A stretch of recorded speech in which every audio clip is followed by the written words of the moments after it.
I am a hitman sent to kill a prosecutor, but I escaped from his bed and got a $100 million bounty on my head. You ever wake up next to the man you're supposed to kill, only to realize you'd rather die than hurt him? Yeah.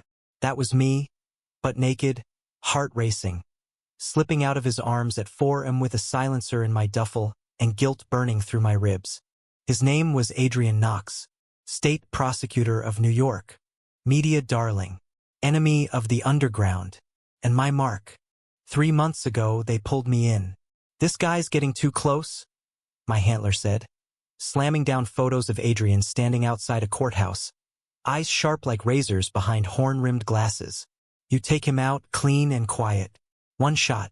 We wire 50 mil the second he stops breathing. But that was before I saw him smile. Before the bar in Soho, the slow flirt over whiskey, his thumb grazing mine when he passed me a drink. Before we stumbled into his loft, clothes peeled off in breathless laughter, and I kissed the man I should have strangled. I was never supposed to feel. I was trained not to. But Adrian saw me, not the weapon, me, and I broke the first rule of the game. He doesn't know who I am. He thinks I'm Daniel, the fake name I gave him with a forged past and a crooked smile. In the daylight, I made him eggs. At night, he made me want to stay. A week turned into 2. I should have ended it. Should have done the job. Instead, I memorized how he snored at 2 a.m. and how he smelled like bergamot and coffee. Until last night. He turned to me in the dark and whispered, "Daniel, if this is real, don't lie to me." That's when I knew I had to go. Because it was real. And I was lying. So I slipped out. Left everything behind except the guilt. By noon, the underground channels had lit up. Target unfinished. Mark escaped. Bounty. 100 million. Kill on sight.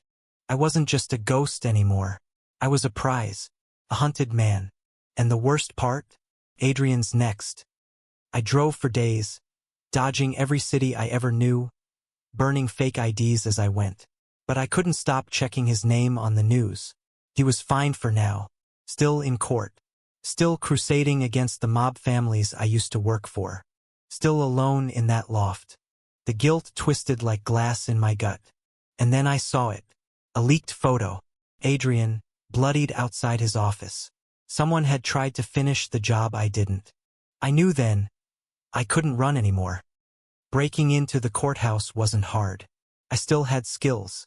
What was hard was seeing him again, bandaged, angry, alive. He pulled a gun on me the second I stepped into his chambers. "I should shoot you," he said, voice low, full of betrayal. I didn't flinch. "You should." He looked at me, the weight of everything between us heavy in the air. "You're the hitman," he whispered, voice cracking. "You used me." "I loved you," I said. "That wasn't part of the job." Silence. And then the click of his gun lowering. "You have 5 minutes," he said. "Talk." So I told him everything. The contract, the setup, my failure, the price on my head. He didn't say a word, just stared at me like I'd shattered something precious. And maybe I had. But then he did something I didn't expect. He kissed me. Not out of forgiveness. Out of goodbye. He smuggled me out that night. In a janitor's cart, of all things. Classic Adrian, efficient, brilliant, angry as hell. He got me to a safe house in Vermont. 1 week, he said. Then disappear. For good. I didn't argue. But I left him a note. "Next time, I'll come back with clean hands. Until then, love, D." That week, a task force raided one of the biggest crime syndicates on the East Coast. Adrian stood front and center, fire in his voice, exposing the corruption I'd once been a part of. And then he vanished too. Whispers say he took leave. Others say he resigned. I didn't see him again for 9 months. Not until a snowstorm in Prague, where I was laying low.